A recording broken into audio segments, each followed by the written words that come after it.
नमस्कार दोस्तों, आप सभी को नियत क्लास में स्वागत है। आज मैं आप सभी को जो मैथ का सेकेंड सिटी का जो एग्ज़ाम हुआ है, मैं उसका आंसर की बताऊंगा। तो आप लोग इस वीडियो को पूरा ज़रूर देखिए। और आपको पता है कि आज 17/2/2022 को मैथ का एग्ज़ाम हुआ है, समझ गए ना। तो मैं इसी का ऑब्जेक्टिव बताऊंगा, बिल्कुल सही ऑब्जेक्टिव होगा। तो इसलिए इस वीडियो को आप पूरा जरूर देखिए। वीडियो पसंद आएगा तो वीडियो के लाइक और नए हो तो चैनल को सब्सक्राइब जरूर करें। और हाँ, मैं आपको ज़्यादा समय नहीं लूँगा, मात्र आधा घंटा से लगभग आधा घंटा के अंदर मैं इस क्वेश्चन को बता दूंगा। तो प्लीज़ थोड़ा फास्ट में मैं चलूँगा और आप भी मैनेज कीजिएगा, कमेंट पे कम ध्यान दीजिएगा, समझ गए ना। आंसर पर ज़्यादा ध्यान दीजिएगा।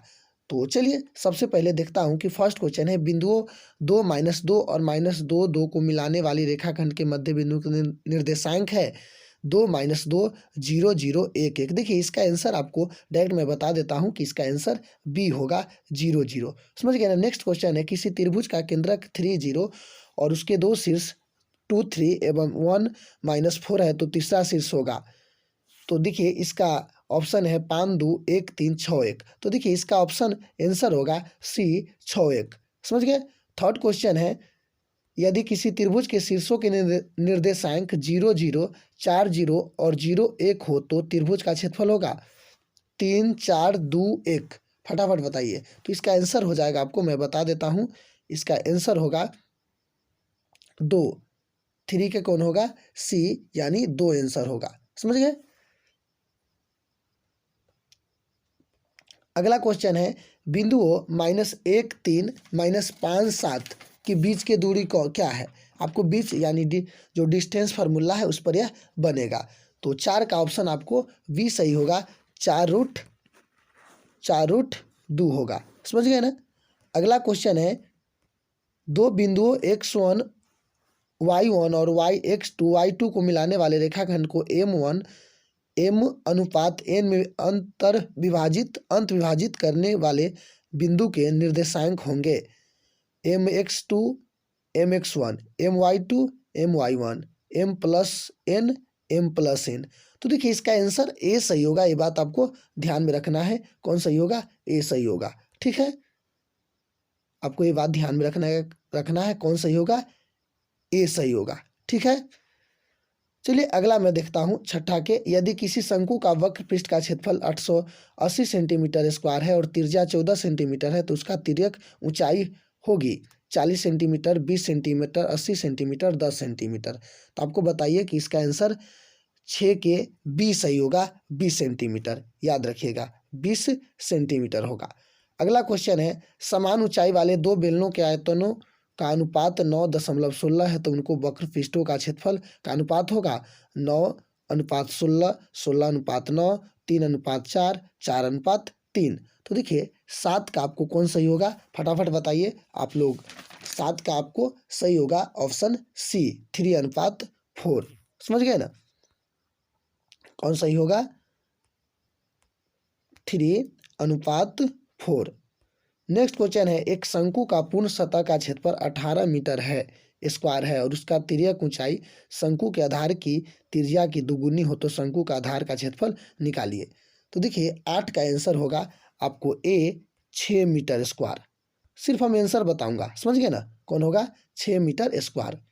अगला, क्योंकि आपके पास बहुत टाइम कम है, क्योंकि आपको पता है कि फिर साइंस के सब्जेक्ट पढ़ना है, बहुत सारी चीज़ पढ़ना है। अगला क्वेश्चन है, दो गोलों के आयतनों के अनुपात 8:27 है तो उनके संपूर्ण पृष्ठ का क्षेत्रफल का अनुपात होगा। तो देखिए 9 का ऑप्शन डी सही होगा। ये बात ध्यान में रखिएगा, 4.9, ठीक है। अगला क्वेश्चन है 4 नहीं 4:9, समझ गए।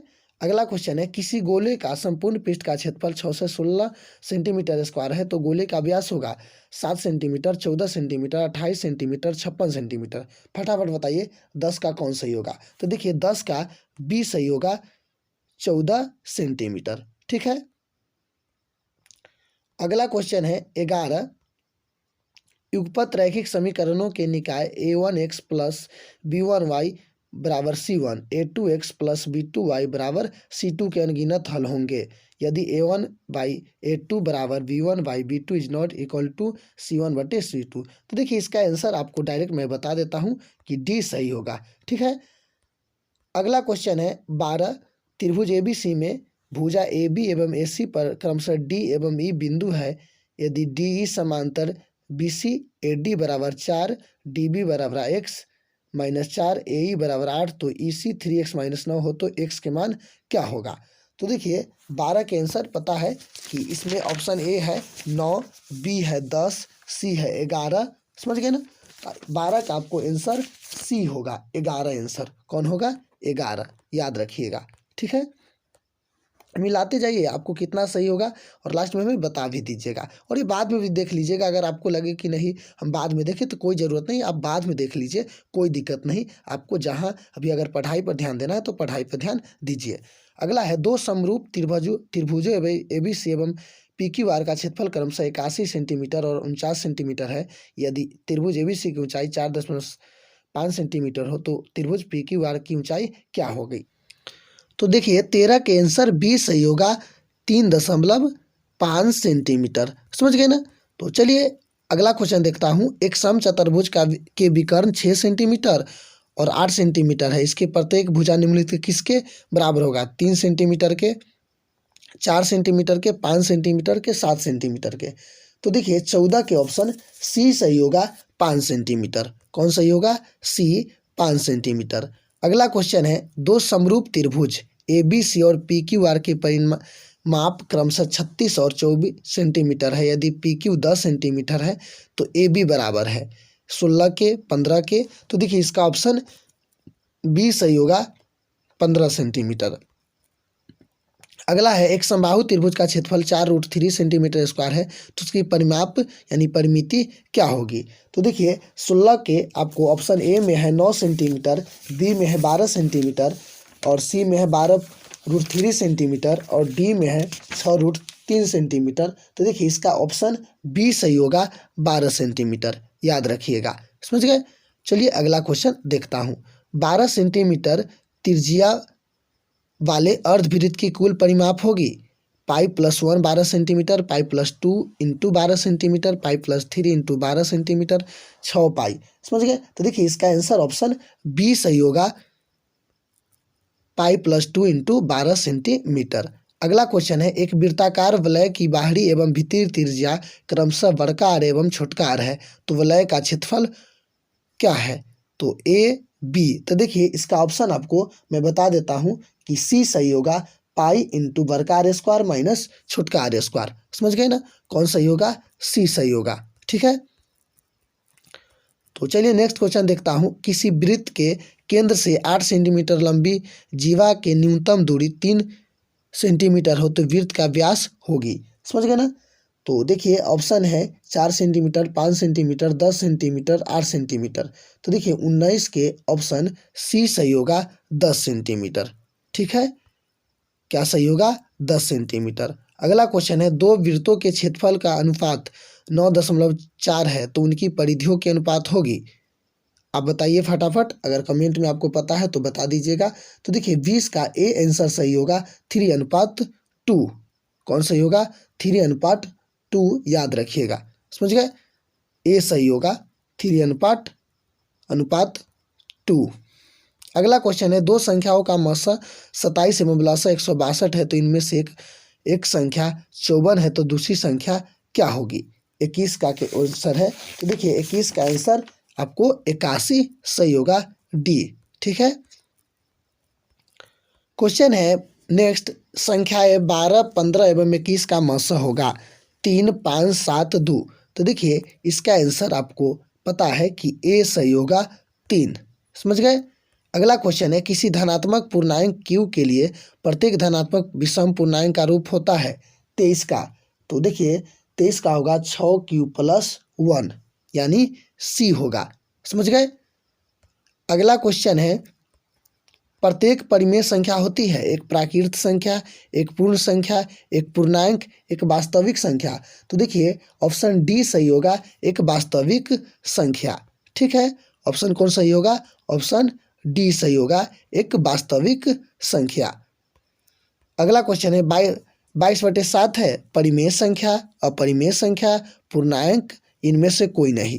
तो आपको पता होगा कि 25/7 क्या है, सिंपल है, यह परिमेय संख्या है। तो ऑप्शन ए सही होगा, परिमेय संख्या। अगला क्वेश्चन है द्विघात बहुपदों के शून्यकों की संख्या कितनी होती है? 1 2 3 4 बताइए। द्विघात बहुपद के शून्यकों की संख्या कितनी होती है? तो 2। ऑप्शन बी सही होगा। ठीक है, ऑप्शन बी सही होगा 2। अगला क्वेश्चन है निम्नलिखित में कौन बहुपद नहीं है? 2/3x+1 ये भी है बहुपद। तो देखिए 27 का आपको पता होना चाहिए कौन है, आप कमेंट में फटाफट बताइए कि कौन है। तो 27 का ऑप्शन सी सही होगा, 1/x-1। समझ गए। अगला क्वेश्चन है 28 यदि पी एक्स बराबर क्यू एक्स इंटू जी एक्स और पी एक्स का घात 7 एवं जी एक्स का घात 3 हो तो पी एक्स बटे क्यू एक्स का घात होगा। 28 का आंसर आपको पता होगा कि ऑप्शन बी सही होगा 4। ठीक है, ये काफ़ी आसान क्वेश्चन है। अगला क्वेश्चन 29 है यदि बहुपद पी एक्स का एक शून्यक -2 हो तो निम्नलिखित में कौन पी एक्स का एक गुणनखंड होगा? तो देखिए इसका ऑप्शन बी सही होगा, x+2। ठीक है, यदि बहुपद x² - 4x+1 के शून्यक अल्फा बीटा हो तो अल्फा बीटा का मान अल्फा इंटू बीटा का मान होगा -1 1/4 -1/4।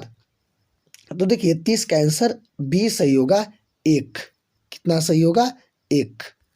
अगला क्वेश्चन है यदि किसी बराबरता सारणी का माध्य 27 एवं माध्यिका 33 हो तो बहुलक होगा। बहुलक होगा, ऑप्शन सी सही होगा इसका 45। ठीक है, अगला क्वेश्चन है असंभव घटना की प्रयोक्ता क्या होती है? एकदम लॉलीपॉप क्वेश्चन, आज बहुत ही आसान क्वेश्चन था एग्जाम में, समझ गए ना। तो इसका ऑप्शन सी सही होगा 0। असंभव घटना की मान कितना होती है आपको पता है? 0 होती है। तो ऑप्शन सी सही होगा 0। अगला क्वेश्चन है यदि पी ई किसी घटना ई की प्रयोक्ता हो तो निम्नलिखित कौन सही है? तो देखिए इसका ऑप्शन आपको सी सही होगा, ध्यान रखिएगा। ठीक है, फटाफट मैं बताता हूँ आपको ताकि आपको भी कोई मतलब समस्या न हो, आप अगले एग्जाम की तैयारी अच्छे से कर पाए। यदि किसी खेल को जीतने की प्रायिकता 0.4 है तो हारने की प्रायिकता होगी। ये काफ़ी आसान है, इस टाइप का क्वेश्चन हमेशा लगभग एग्जाम में आता है। तो देखिए 34 का ऑप्शन सी सही होगा 0.6। ठीक है, अगला क्वेश्चन है दो सिक्कों की युगपत उछालने में एक भी शीर्ष नहीं आने की प्रायिकता होगा। बताइए क्या क्या होगा? तो देखिए 35 का ऑप्शन बी सही होगा 1/4। कौन सही होगा? 1/4। 36 है निम्नलिखित में कौन सी घटना की प्रायिकता नहीं हो सकती है? 0.5 1.5 0. आपको ऑप्शन आपको पता है कि बी 1 से अधिक है, प्रायिकता के मान कभी 1 से अधिक नहीं होती है, समझ गए ना। तो ऑप्शन बी इसमें गलत है। अगला क्वेश्चन है अंतः स्पर्श करने वाले दो वृत्त को कितने उभयनिष्ठ स्पर्श रेखा है? 1 2 3 अपरिमित रूप से अनेक। बताइए 37 का कौन होगा? आपको जरूर आता होगा और आप लोग जरूर लिखे होंगे। तो देखिए ऑप्शन के बी सही होगा 2। समझ गए ना, कौन सही होगा? बी। अगला क्वेश्चन है यदि x² प्लस 1/x² बराबर 14 हो तो x प्लस 1/x का मान निकालिए। तो देखिए इसका मान होगा ऑप्शन बी, इसका भी होगा बी यानी 4 आंसर। ठीक है, अगला क्वेश्चन है समांतर श्रेणी 2 6 10 के प्रथम 11 पदों का योगफल निकालिए। तो 39 का ऑप्शन बी सही हो जाएगा 242। समझ गए ना, योग निकालना है SN बराबर n/2 पर। अगला क्वेश्चन है 40 यदि किसी अर्ध गोले की त्रिज्या r हो तो उसकी संपूर्ण पृष्ठ का क्षेत्रफल होगा। तो देखिए 40 का ऑप्शन सी सही होगा 3πr²। ठीक है, 3πr²। अगला क्वेश्चन है 1000 चक्कर लगाने में एक पहिया 88 किलोमीटर तय करता है तो पहिया का व्यास क्या है? तो देखिए 41 का ऑप्शन सी सही होगा 28 मीटर। कौन सही होगा? सी। ठीक है, ध्यान में रखिएगा। अगला क्वेश्चन है cos 90 डिग्री माइनस थीटा बराबर क्या होता है? तो देखिए 42 का आपको पता होना चाहिए साइन थीटा। कौन होता है? Sine theta. यदि थीटा बराबर 45 डिग्री तो cos square theta minus sine square theta का मान निकालिए। तो देखिए 43 का ऑप्शन आपको सी सही होगा 0। ठीक है, कौन सही होगा? सी। अगला क्वेश्चन, निम्नलिखित में किसका मान √2 के बराबर है? तो आपको ये सूत्र जरूर आता होगा। ऑप्शन है tan 60 cos 60। तो देखिए 44 का आपको ऑप्शन डी सही होगा, कोसेक 45 डिग्री। ठीक है। अगला है, यदि cos 32 डिग्री बराबर x और cos 58 डिग्री बराबर y, तो निम्नलिखित में कौन सा सत्य है? 45 के बताइए फटाफट कौन सा सही होगा? तो x बराबर y, बी सही होगा। ठीक है ना, ऑप्शन बी सही हो जाएगा। अगला क्वेश्चन है, यदि थीटा बराबर 45 डिग्री तो tan square theta plus 1/sin square theta का मान क्या होगा? 46 का। तो देखिए 46 का ऑप्शन सी सही हो जाएगा, 3। इसको आंसर बनाने में काफ़ी समय लगा, इसीलिए इतना मैं लेट से वीडियो अपलोड किया हूँ। यदि साइन 42 डिग्री बराबर पी तो साइन 48 डिग्री का मान क्या होगा? तो देखिए 47 का ऑप्शन सी सही होगा, 1√1 - पी स्क्वायर। ठीक है। तो चलिए मैं अगला देखता हूँ। हाँ, किसी भी क्वेश्चन में कोई डाउट रह जाएगा, हो सकता है थोड़ा बहुत हम भी कंफ्यूज अगर कर दिए होंगे तो आप कमेंट में हमें उससे पूछ सकते हैं, फिर मैं उसको चेक करूँगा कि सही है या गलत है। लेकिन ऐसे आपको पूरे 100% ये सही आंसर है। ठीक है ना, लेकिन आपको लगे तब पूछिएगा हमको। 48 के tan थीटा बराबर 12/5 तो साइन थीटा का मान क्या होगा? तो देखिए इसका ऑप्शन बी सही होगा, 12/13। ठीक है। चलिए नेक्स्ट क्वेश्चन देखते हैं। यदि tan p/q तो p sine theta minus q cos theta p sine theta बटे प्लस q कॉस थीटा का मान क्या होगा? 49 का डी सही होगा, समझिए ना, p² - q² p/p² plus q²। अगला क्वेश्चन है, 1 + cot square theta into 1 - cos square theta बराबर है किसका? तो देखिए 50 का ऑप्शन डी सही होगा, 1 का बराबर है। ठीक है। तो ये आपको जरूर समझ में आया होगा। तो मैं 50 क्वेश्चन अब कर चुका हूँ। चलिए नेक्स्ट क्वेश्चन को करता हूँ। ठीक है। अगला क्वेश्चन है, के किस मान के लिए द्विघात समीकरण 9x² + 3kx + 4 = 0 का मूल समान होगा? बताइए। तो देखिए ऑप्शन आपको बी होगा, +-4। ठीक है ना, बी सही होगा। तो देखिए क्वेश्चन नंबर 52 है, यदि x - y बराबर 6 और x² + y² बराबर 30 तो x y का मान निकालिए। तो देखिए 52 का आपको ऑप्शन सी सही होगा, आंसर इसका 3 होगा, याद रखिएगा। समझ गए। नेक्स्ट क्वेश्चन चलिए मैं देखता हूँ। द्विघात समीकरण y² + 3y - 18 बराबर 0 का मूल कितना होगा? तो देखिए 53 के ऑप्शन ए सही होगा, 6 - 6 और 3। नेक्स्ट क्वेश्चन है 54, द्विघात समीकरण x² + x + 5 बराबर 0 का मूल क्या वास्तविक है या वास्तविक और असमान है, वास्तविक और असमान है और अवास्तविक है? तो देखिए 54 का आंसर होगा सी, अवास्तविक। समझ गए ना, याद रखिएगा। अगला क्वेश्चन 55 है, निम्नलिखित में कौन समांतर श्रेणी नहीं है 55 के? तो देखिए 55 का ऑप्शन डी सही होगा। ठीक है। अगला क्वेश्चन है, यदि किसी समांतर श्रेणी का nवां पद 5 - 3n हो तो सर्वांतर क्या होगा? तो देखिए 56 का बी सही होगा, -3। बी सही होगा, -3। अगला क्वेश्चन है 57, 21, 18, 15 का कौन सा पद शून्य होगा? 57 का। तो देखिए 57 का आंसर होगा 8वां पद शून्य होगा। समझ गए। चलिए नेक्स्ट देखते हैं।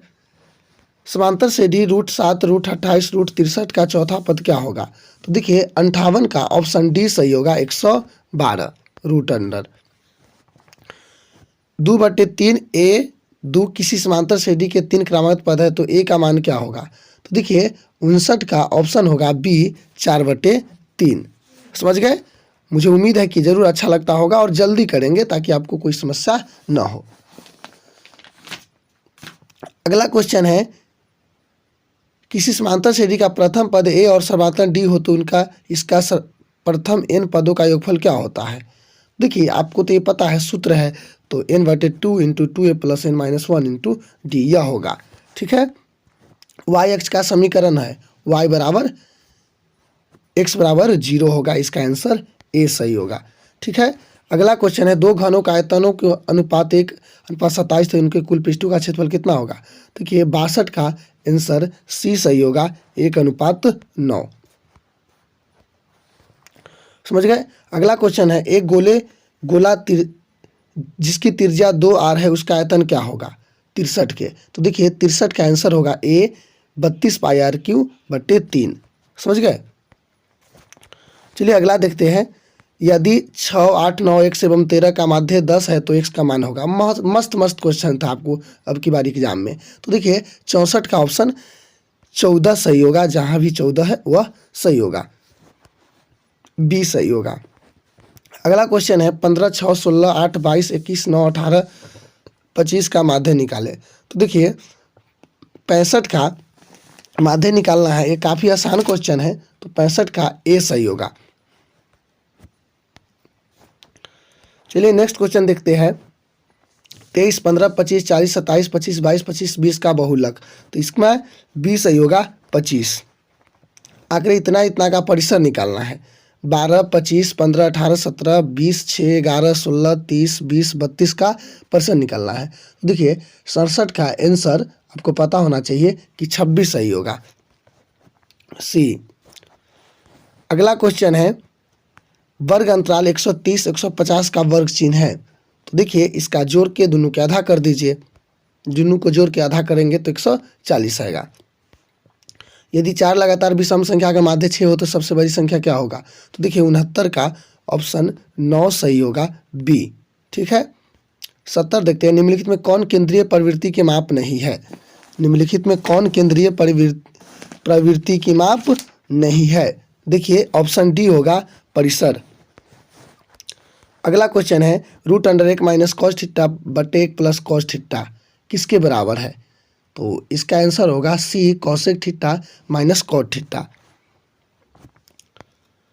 72 है एक ऊर्ध्वाधर दीवार की लंबाई उसकी छाई की लंबाई का अनुपात इतना है तो 1:√3 है तो सूर्य का उन्नयन कोण होगा 72 का। तो देखिए 72 का ऑप्शन ए होगा 30 डिग्री। ठीक है। अगला क्वेश्चन है सेक 30 डिग्री बट्टे कॉसेक 60 डिग्री क्या होगा 73 का। तो देखिए 73 का ऑप्शन डी सही होगा, 1।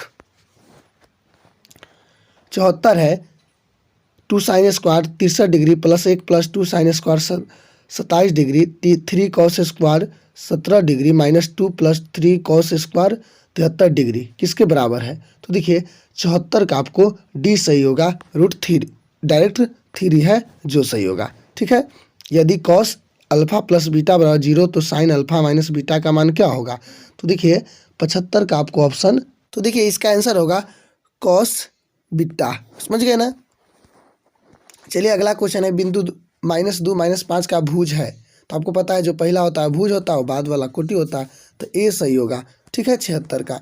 अगला क्वेश्चन है एक अक्ष पर किसी बिंदु का y नियामक कितना होता है। यह नियामक ज्यामिति में का है एक अक्ष पर किसी बिंदु का y नियामक कितना होता है। तो देखिए इसका आंसर होगा 0, शून्य होता है। आपको पता है 9th में भी पढ़े हैं। 3 - 4 का किस चतुर्थांश में है। तो 78 का आपको ऑप्शन डी सही होगा, चतुर्थ। समझ गए, क्योंकि प्लस माइनस चतुर्थ में ही होता है। 79 के एक अक्ष से बिंदु 3, 5 की दूरी है। तो 79 के आंसर होगा आपको ऑप्शन ए, 5। ठीक है। अगला क्वेश्चन है मूल बिंदु से इतना XY की दूरी क्या है। 80 क्वेश्चन का मूल बिंदु से देखिए √x² प्लस y² इसका सूत्र होता है। ठीक है। तो ये सही होगा। तो अगला क्वेश्चन है 81 यदि बहुपद 6x³ minus 11x² minus 3x plus 2 के शून्यक अल्फा बीटा गामा हो तो alpha into beta plus beta into gamma plus alpha into gamma का मान क्या होगा। तो देखिए 81 का आपको ऑप्शन सी होगा, -1/2।